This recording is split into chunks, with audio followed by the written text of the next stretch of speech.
5 jours seulement après avoir couronné Eve Gilles en tant que Miss France 2024, Indira Ampio a été confrontée à une déception. La reine de beauté guadeloupéenne a révélé sur les réseaux sociaux avoir été victime d'un vol et que sa voiture avait été vandalisée. Elle a d'abord écrit « Super nouvelle de la soirée », avant de raconter cette mésaventure désagréable.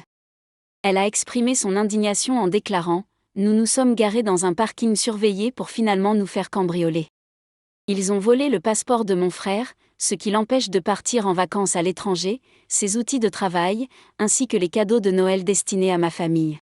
Et croyez-le ou non, ils m'ont même volé mes glosses. » Dans son désespoir, la jeune femme a même directement interpellé le voleur en lui demandant de lui rendre au moins le passeport de son frère. Heureusement, le Père Noël est finalement intervenu et a permis à Indira de s'en sortir relativement indemne en obtenant en urgence un nouveau passeport pour son frère.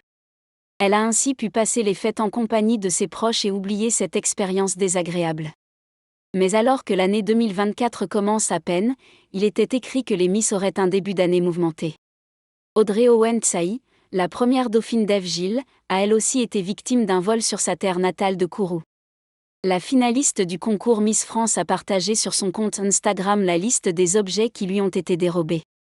Avec tristesse, Audrey Owen-Tsai a expliqué que les voleurs avaient emporté son sac à main ainsi que celui de sa maman.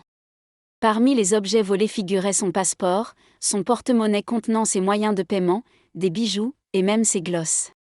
Parmi les objets disparus se trouvait également son écharpe emblématique qu'elle devait utiliser lors des prochaines manifestations auxquelles elle était invitée. Cela a été une source de détresse pour la jeune Miss, qui a lancé un appel émouvant aux auteurs du vol pour les encourager à rendre ses affaires à la gendarmerie.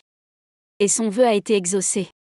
Je suis très heureuse de vous annoncer que nous avons retrouvé les sacs à main, le mien et celui de ma mère, avec toutes nos affaires. L'écharpe, le passeport, ma carte vitale. Tout, sauf l'argent, a-t-elle révélé dans une nouvelle publication. Une histoire qui se termine mieux qu'elle n'a commencé.